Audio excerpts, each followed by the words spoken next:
नए साल पर मोदी सरकार ने देश को दिया बड़ा तोहफा। देश में सस्ते हुए एलपीजी सिलेंडर। गैस सिलेंडर के दाम 16 से 14 रुपए तक किए गए कम। मणिपुर सरकार ने भी सरकारी कर्मचारियों का बढ़ाया 7% डीए। नमस्कार, आप सभी का स्वागत है द न्यूज पर और मैं हूं आपके साथ शेरिन। आप सभी को नए साल की हार्दिक शुभकामनाएं। नए साल के मौके यानी कि 1 जनवरी 2025 को देश की मोदी सरकार के द्वारा जो है वो देश को एक बड़ी सौगात दी गई है और सुबह सवेरे ही एक अच्छी खबर सामने आई है कि अब देश में एलपीजी सिलेंडरों के दाम को कम कर दिया गया है और अब जो नई कीमतें बाहर निकल कर आई हैं, अब जो नई कीमतें सरकार के द्वारा जारी की गई है और इन्हीं कीमतों में देखिए मुंबई से लेकर कोलकाता चेन्नई तक जो है वो एक भारी कटौती की गई है सिलेंडर के दामों में और आज से सिलेंडर जो है वो 14 रुपए 50 पैसे सस्ता हो गया है और ये बड़ी राहत जो है वो मोदी सरकार के द्वारा देश की जनता को दी गई है। ये राहत 19 किलो वाले कमर्शियल गैस सिलेंडर के दाम में मिली है और वही खाना पकाने के लिए 14 किलोग्राम वाले घरेलू सिलेंडर पर जो है वो अभी कोई बदलाव नहीं किया गया है। आपके लिए बता दें कि बीते महीने ही जो है वो काफी ज्यादा रेट जो है वो एलपीजी गैस के बढ़ गए थे और अब इन कीमतों को जो है वो मोदी सरकार के द्वारा कम कर दिया गया है।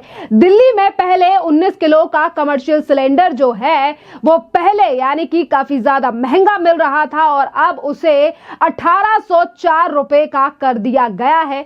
बीते 1 दिसंबर को इसकी कीमत जो है वो यानी कि 1818 रुपए 50 पैसे थी, यानी कि अब 14 रुपए 50 पैसे की कटौती जो है वो कर दी गई है और मुंबई में अब इसी एलपीजी सिलेंडर की कीमत में जो है वो 15 रुपए की कटौती की गई है। पहले 19 किलो का जो सिलेंडर था वो मुंबई में 1971 रुपए का मिल रहा था और अब यही सिलेंडर मुंबई में 1956 रुपए का मिलेगा और यही कीमतें यानी कि कोलकाता में भी कम की गई हैं। कोलकाता में 19 किलो का सिलेंडर पहले 1980 का था, अब 1966 रुपए में मिलेगा।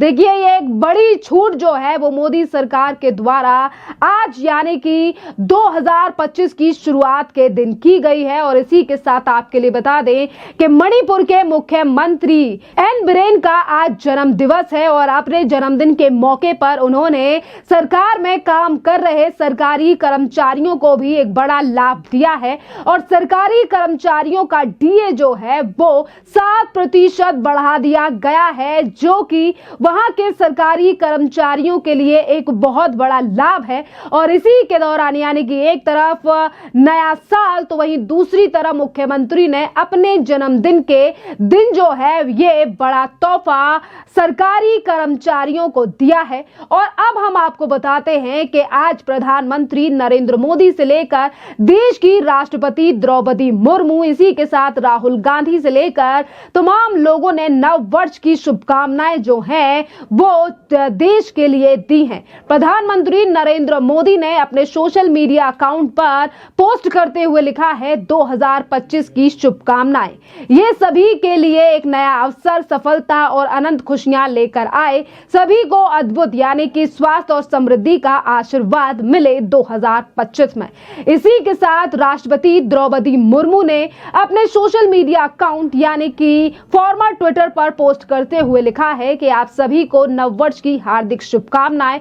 वर्ष 2025 सभी के लिए खुशियां समृद्धि लेकर आए। इस अवसर पर आइए हम भारत और विश्व के लिए एक उज्जवल, अधिक और समावेशी टिकाऊ भविष्य बनाने के लिए मिलकर काम करने की अपनी प्रतिबद्धता को नवीनिर्मित करें। ये बात जो है वो यानी कि ये जो शुभकामनाएं हैं वो देश की राष्ट्रपति द्रौपदी मुर्मू के द्वारा दी गई है। इसी के साथ उत्तर प्रदेश के मुख्यमंत्री योगी आदित्यनाथ ने डबल इंजन सरकार का जिक्र करते हुए जो है वो देश को नव वर्ष की शुभकामनाएं दी हैं। सीएम योगी आदित्यनाथ ने लिखा, डबल इंजन सरकार उत्तर प्रदेश उत्तर प्रदेश को देश का अग्रणी राज्य बनाने के लिए प्रतिबद्ध है।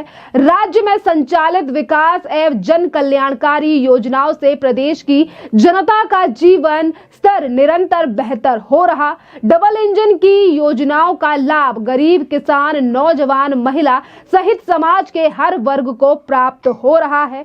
और इसी के साथ सीएम योगी आदित्यनाथ ने ये लिखा है कि नया भारत, नया उत्तर प्रदेश विरासत और विकास को आगे बढ़ाने में अपनी सार्थक भूमिका का निर्वहन कर रहा है और पूर्ण विश्वास है कि ईस्वी सन 2025 में राज्य को समृद्ध और विकास के मार्ग पर ले जाने के लिए डबल इंजन सरकार के प्रयासों को और अधिक जो है वो गति मिलेगी। और इसी के साथ एलओपी यानी कि राहुल गांधी जो कांग्रेस पार्टी से सांसद भी हैं, उन्होंने अपने सोशल मीडिया पर लिखा है कि आप सभी को नववर्ष की हार्दिक शुभकामनाएं।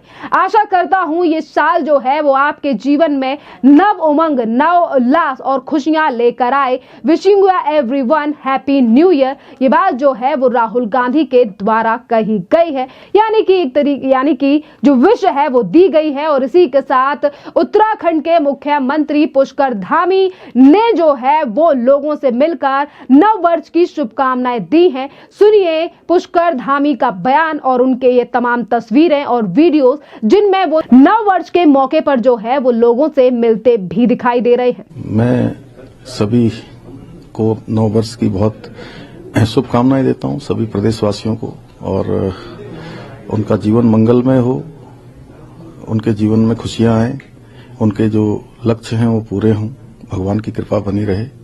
और हमारे प्रधानमंत्री आदरणीय मोदी जी ने जो बाबा केदार के धाम से कहा था कि 21वीं सदी का तीसरा दशक उत्तराखंड का दशक होगा, इस दशक को हम सब लोगों ने माननीय प्रधानमंत्री जी की प्रेरणा से उत्तराखंड का दशक बनाना है। हर क्षेत्र में उत्तराखंड अग्रणी हो, देश के अग्रणी राज्यों में हमारा नाम हो, उसके लिए हर एक उत्तराखंड वासी अपना योगदान देगा। मैं उत्तराखंड के मुख्य सेवक के नाते अपना भरसक मेरा प्रयास होगा कि मैं अपना सर्वोत्तम देने का प्रयास करूंगा। एक पल और एक क्षण राज्य की उन्नति के लिए लगाऊंगा। सभी का आशीर्वाद जिस प्रकार से पहले मिलता रहा है उसी प्रकार भविष्य में भी मिलता रहेगा। एक बार फिर से सभी को नव वर्ष की 2025 की शुभकामनाएं, मंगल कामनाएं। नया वर्ष नई उपलब्धियों के लिए रहेगा और हमारा संकल्प पूरा होगा। और हमने जो राज्य को जो रजत जयंती वर्ष में हम प्रवेश कर रहे हैं, इस रजतोत्सव में हम अनेक उपलब्धियों को हासिल करेंगे। हमारे सभी सरकारी विभाग भी पूरे मनोयोग से इसमें लगेंगे और हर विभाग कोई न कोई योजना देगा, नए नए काम देगा। हम नई उपलब्धियों के साथ इस वर्ष को बिल्कुल ऐतिहासिक वर्ष बनाएंगे, क्योंकि हम 25 वर्ष में प्रवेश कर गए और 25 वर्ष का उत्तराखंड पूरी तरह से आज युवा हो चुका है और युवा पूरी उमंग के साथ, उत्साह के साथ नई गति को प्राप्त होगा। खैर, ये जो बड़ा तोहफा कमर्शियल सिलेंडरों पर मोदी सरकार के द्वारा दिया गया है, इस पर आप क्या सोचते हैं? क्योंकि जब भी नया साल का समय आता है, मोदी सरकार के द्वारा हमेशा ही जो है वो उस तरीके की सौगात दी जाती है। कभी अनाज को लेकर तो कभी तेलों पर दाम गिराए जाते हैं। इस बार कमर्शियल सिलेंडरों के जो है वो दाम यानी कि रेट कम किए गए हैं। खैर, आपकी इस पर क्या राय है? आप हमें कॉमेंट कर जरूर बताइए। धन्यवाद।